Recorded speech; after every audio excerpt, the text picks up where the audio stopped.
വെളിച്ചം. നെല്ലിക്കുന്ന് ഗ്രാമം അന്ന് നന്നായി ഉറങ്ങിയിരുന്നു. കറുത്ത പട്ടുപോലെ ആകാശത്തെ മൂടിയ കാർമേഘങ്ങളിൽ നിന്ന് മഴ തണുത്ത മൂലുകൾ പോലെ ഭൂമിയിലേക്ക് ഇടതടവില്ലാതെ പെയ്തിറങ്ങിക്കൊണ്ടിരുന്നു. കനത്ത മഴയുടെ ആരവം മാത്രമേ അവിടെ എങ്ങും കേൾക്കാനുണ്ടായിരുന്നുള്ളൂ. മിക്കവാറും എല്ലാ വീട്ടിലെയും ആളുകൾ മഴയുടെ താളത്തിൽ പുതപ്പിനടിയിൽ ചുരുണ്ടുകൂടി. അവിടെ പരീക്ഷയുടെ പുസ്തകങ്ങൾക്കിടയിൽ അപർണ എന്ന 20കാരി മാത്രം ഉണർന്നിരുന്നു. IAS പ്രിലിമിനറിക്ക് വേണ്ടിയുള്ള കഠിനമായ പഠനത്തിലായിരുന്നു അവൾ. ടേബിൾ ലാമ്പിന്റെ നേർത്ത വെളിച്ചം അവളുടെ പുസ്തകത്താളുകളിൽ മാത്രം ഒതുങ്ങി നിന്നു. കിട്ടാൻ പോകുന്ന ഉദ്യോഗത്തിന്റെ സ്വപ്നം മാത്രമായിരുന്നു ആ മഴയുള്ള രാത്രിയിൽ അവളുടെ ഊർജം. പെട്ടെന്ന് ഒരു വലിയ ശബ്ദത്തോടെ വെളിച്ചമണഞ്ഞു. മിന്നൽ പിണരിന്റെ വെട്ടിത്തിളക്കത്തിൽ ഒരു നിമിഷം ചുറ്റും കണ്ടുവെങ്കിലും അടുത്ത നിമിഷം ഗ്രാമം മുഴുവൻ കട്ടപിടിച്ച ഇരുട്ടിലേക്ക് വീണു. പഠനം മുടങ്ങിയതിന്റെ ദേഷ്യത്തേക്കാൾ വെളിച്ചം പോയതിന്റെ നിസ്സഹായതയാണ് അപർണയെ അലട്ടിയത്. മഴക്കാലത്തെ വൈദ്യുതി മുടക്കം നെല്ലിക്കുന്നിലൊരു പുതിയ കാര്യമല്ല. ഫോണിലെ ടോർച്ച് ഓൺ ചെയ്ത് അവൾ മെഴുകുതിരി തപ്പി. ഒരു മെഴുകുതിരിയുടെ ചെറിയ തീനാളത്തിൽ ആ മുറിക്കൊരു പ്രത്യേക ഭംഗി കൈവന്നു. മഴയുടെ തണുപ്പും ഇരുളും ആ തീമാളം കാരണം ഒരുതരം മനോഹരമായ നിശബ്ദതയിലേക്ക് വഴിമാറി. അവൾ പുസ്തകം വീണ്ടും തുറന്നു. എന്നാൽ മെഴുകുതിരി വെട്ടത്തിൽ അക്ഷരങ്ങൾ തലകറങ്ങുന്നതുപോലെ തോന്നി. ശ്രദ്ധ കേന്ദ്രീകരിക്കാൻ പ്രയാസപ്പെട്ടു. പുസ്തകത്തിൽ കണ്ണോടിച്ചിരിക്കുമ്പോഴാണ് മുറ്റത്തിന്റെ മൂലയിൽ എന്തോ ഒരു ചലനം അവൾ ശ്രദ്ധിച്ചത്. അവളുടെ വീടിന്റെ മതിലിന് തൊട്ടടുത്താണ് നെല്ലിക്കുന്നിലെ പ്രധാന ട്രാൻസ്ഫോർമർ. മഴയുടെ ശബ്ദത്തെ കീറിമുറിച്ച് ഒരു ജീപ്പ് വന്ന് നിന്നതിന്റെ നേരിയ ശബ്ദം കേട്ടു. യൂണിഫോം ധരിച്ച, കയ്യിൽ ഉപകരണങ്ങളുള്ള, മഴയിൽ നന്നായി നനഞ്ഞൊരാൾ ട്രാൻസ്ഫോർമറിലേക്ക് ടോർച്ചടിച്ച് എന്തോ പരിശോധിക്കുകയാണ്. മഴ കോരിച്ചൊരിയുന്നത് കാരണം പ്ലാസ്റ്റിക് കോട്ട് ധരിച്ചിരുന്നുവെങ്കിലും അയാൾ നന്നായി നനഞ്ഞിരുന്നു. ഒറ്റ നോട്ടത്തിൽ ഒരു ലൈൻമാൻ ആണെന്ന് മനസ്സിലായി. ഈ കൊടും മഴയത്തും ജോലിക്കിറങ്ങുന്നവരുടെ കഷ്ടപ്പാട് അപർണ ഒരു നിമിഷം ആലോചിച്ചു. തന്റെ സുഖമുള്ള മുറിയിലിരുന്നു പഠിക്കാൻ പോലും കഴിയാത്തതിനെക്കുറിച്ച് അവൾക്ക് ലജ്ജ തോന്നി. അവൾ പതിയെ ജനൽ തുറന്നു. തണുത്ത കാറ്റ് ഉള്ളിലേക്കടിച്ചു കയറി. ട്രാൻസ്ഫോർമറിന്റെ അടുത്തുനിന്ന് അയാൾ തലയുയർത്തി. അപർണയുടെ വീട്ടിൽ നിന്ന് വരുന്ന മെഴുകുതിരി വെട്ടം അയാളുടെ മുഖത്ത് പതിഞ്ഞു. കിരൺ, 26 വയസ്സുള്ള, ഉയരം കൂടിയ, മെലിഞ്ഞൊരു ചെറുപ്പക്കാരൻ.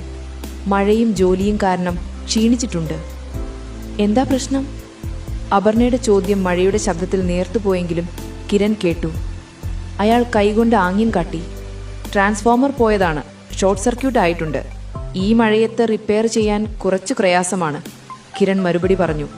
അയാളുടെ ശബ്ദത്തിൽ കനത്ത ക്ഷീണമുണ്ടായിരുന്നു. ഇപ്പോൾ തന്നെ ശരിയാക്കുമോ? ശരിയാക്കിയേ മതിയാവൂ. ചിലപ്പോൾ എത്ര പേർ ആശുപത്രിയിൽ പോവാനോ ഓപ്പറേഷന് പോവാനോ അല്ലെങ്കിൽ ഒരു പരീക്ഷയ്ക്ക് പഠിക്കാനോ വെളിച്ചം കാത്തിരിക്കുന്നുണ്ടാകും, കിരൺ ചിരിച്ചുകൊണ്ട് പറഞ്ഞു. ആ ചിരിയിൽ പരിഭവമില്ലായിരുന്നു. സ്വന്തം ജോലിയോടുള്ള ഒരുതരം ആത്മാർത്ഥത അതിൽ നിറഞ്ഞിരുന്നു. ഞാൻ പരീക്ഷയ്ക്ക് പഠിക്കുകയായിരുന്നു, അപർണ മെഴുകുതിരിയിലേക്ക് ചൂണ്ടി പറഞ്ഞു. കിരൺ ടോർച്ചൊന്ന് താഴ്ത്തി അപർണയുടെ മുഖത്തേക്ക് നോക്കി. വലിയ കാര്യമാണത്. ഈ കൊടുംമഴയിൽ കയ്യിൽ ഈ ചെറിയ വെട്ടത്തിൽ പഠിക്കുക എന്ന് വെച്ചാൽ നിങ്ങളുടെ ജോലിയാണ് അതിലും വലിയ കാര്യം. നിങ്ങളില്ലെങ്കിൽ ഈ ഗ്രാമം മുഴുവൻ ഇരുട്ടിലാകും, അപർണ പറഞ്ഞു. കിരൺ ഒരു നിമിഷം നിശബ്ദനായി. ആളുകൾ അധികവും അവരുടെ പ്രശ്നങ്ങളെക്കുറിച്ചാണ് സംസാരിക്കാറുള്ളത്. താനൊരു അറ്റകുറ്റപ്പണിക്കാരനാണെന്ന് പറഞ്ഞു മാറ്റി നിർത്തുന്നവരുമുണ്ട്. എന്നാൽ അപർണയുടെ വാക്കുകളിൽ ആത്മാർത്ഥമായ ബഹുമാനമുണ്ടായിരുന്നു. താങ്ക്സ്, കിരൺ പറഞ്ഞു. ഞാനിപ്പോൾ ഇത് ശരിയാക്കാൻ കയറും. വെളിച്ചം വരുമ്പോൾ പഠനം തുടരണം. നിങ്ങളൊരു വലിയ വെളിച്ചമാകണം. ഞങ്ങളെപ്പോലെ എരിഞ്ഞടങ്ങി കരയുന്ന ട്രാൻസ്ഫോർമർ പോലെ ആവരുത്. എല്ലായിടത്തും പ്രകാശം പരത്തുന്ന സൂര്യനെ പോലെ ആകണം. അപർണയുടെ കണ്ണുകൾ തിളങ്ങി. ആ വാക്കുകൾ അവളുടെ ഹൃദയത്തിൽ തറച്ചു. തന്റെ വലിയ സ്വപ്നങ്ങൾക്ക് വേണ്ടി കഷ്ടപ്പെടുന്നതിനിടയിൽ ഒരു ലൈൻമാൻ തന്ന ആ ഉപദേശം ഒരു സാധാരണ രാത്രിയിലെ വൈദ്യുതി മുടക്കം പോലെ ആയിരുന്നില്ല. നിങ്ങൾക്ക് അപകടമൊന്നും പറ്റാതെ ശ്രദ്ധിക്കണം, അപർണയുടെ ശബ്ദം നേർത്തു. ഒരു അപകടവും പറ്റില്ല. ഈ നാട്ടിലെ വെളിച്ചം കാത്തു സൂക്ഷിക്കേണ്ട ഉത്തരവാദിത്വം എനിക്കുമുണ്ട്, കിരൺ ചിരിച്ചു. അയാൾ തോളിൽ ഭാരമുള്ള ടൂൾ ബാഗ് തൂക്കി ഏണി ട്രാൻസ്ഫോർമറിലേക്ക് ചാരി വെച്ചു. കരുത്ത റബ്ബർ ഗ്ലൗസുകൾ ധരിച്ച് മഴയും ഇരുട്ടിനെയും വകവെക്കാതെ അയാൾ പതിയെ മുകളിലേക്ക് കയറി തുടങ്ങി. മെഴുകുതിരിയുടെ ചെറിയ വെളിച്ചത്തിൽ കിരണിന്റെ ഓരോ ചലനവും അപർണ നോക്കി നിന്നു.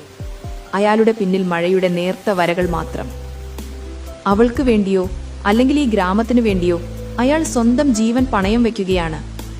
ഈ ലോകത്ത് വെളിച്ചമുണ്ടാക്കുന്ന ഓരോ മനുഷ്യനും എത്രമാത്രം ത്യാഗം സഹിക്കുന്നുണ്ടെന്ന് അവൾ തിരിച്ചറിഞ്ഞു.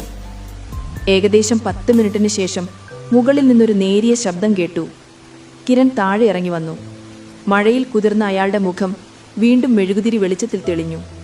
അയാൾ അപർണയെ നോക്കി തലയാട്ടി. പിന്നീട് കേട്ടത് ഒരു ചെറിയ ക്ലക്ക് എന്ന ശബ്ദമായിരുന്നു. തുടർന്ന് മുറിയിൽ ടേബിൾ ലാമ്പിന്റെ ശക്തമായ വെളിച്ചം നിറഞ്ഞു. വെളിച്ചം വന്നതോടെ ആ മാന്ത്രിക നിമിഷം പെട്ടെന്ന് അവസാനിച്ചു. മെഴുകുതിരി വെട്ടത്തിൽ കണ്ട കിരണിന്റെ രൂപം ലാമ്പിന്റെ വെളിച്ചത്തിൽ മഴയിൽ കുതിർന്ന ഒരു സാധാരണ ലൈൻമാനായി മാറി. അവൾ വേഗത്തിൽ മെഴുകുതിരി ഊതിക്കെടുത്തി. ഒരുപാട് നന്ദി, അവൾ ആത്മാർത്ഥമായി പറഞ്ഞു. കിരൺ തലചായ്ച്ചു. പഠനം തുടരുക. ആശംസകൾ. നിങ്ങൾ പോകുകയാണോ?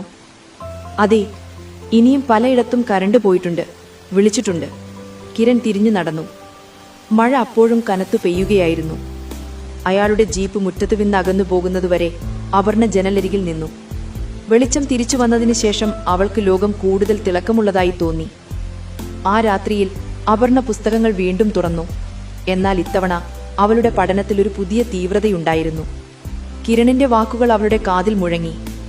നിങ്ങളൊരു വലിയ വെളിച്ചമാകണം, പ്രകാശം പരത്തുന്ന സൂര്യനെ പോലെ ആകണം.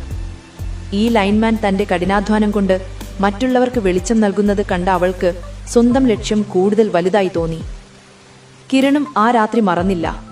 മഴയിൽ നനഞ്ഞ് തളർന്നുപോയ നിമിഷത്തിൽ ഒരു അപരിചിതയായ പെൺകുട്ടി തന്റെ ജോലിയെ ബഹുമാനിച്ച ആ ചിരിയും വാക്കുകളും അയാളുടെ അടുത്ത ദിവസത്തെ ജോലിക്കുള്ള ഊർജമായി മാറി. ഒരു രാത്രിയിലെ വെളിച്ചം മുടക്കത്തിൽ മെഴുകുതിരി വെട്ടത്തിൽ സംഭവിച്ച ആ ചെറിയ സംഭാഷണം അപർണയ്ക്ക് അവളുടെ ലക്ഷ്യത്തിലേക്കുള്ള തീവ്രത നൽകി. കിരണിന് സ്വന്തം ജോലിയുടെ മൂല്യം തിരിച്ചറിയാൻ സഹായിച്ചു. വെളിച്ചം നൽകുന്നവരും വെളിച്ചം തേടുന്നവരും അവരറിയാതെ തന്നെ പരസ്പരം അവരുടെ ജീവിതം മാറ്റിമറിച്ചിരുന്നു. മാസങ്ങൾക്ക് ശേഷം സിവിൽ സർവീസ് ഇന്റർവ്യൂവിന് പോകുമ്പോൾ അപർണ ഒരു നിമിഷം നെല്ലിക്കുന്നിലെ ആ മഴയുള്ള രാത്രിയും ആ മെഴുകുതിരി വെട്ടത്തിൽ കണ്ട ലൈൻമാനെയും ഓർത്തു. ആ നിമിഷമായിരുന്നു അവളുടെ ജീവിതത്തിലെ ഏറ്റവും വലിയ സ്പാർക്ക്. അവൾ നടന്നു നീങ്ങി, ലോകത്തിന് വെളിച്ചം നൽകാൻ തയ്യാറെടുക്കുന്ന സൂര്യനെ പോലെ.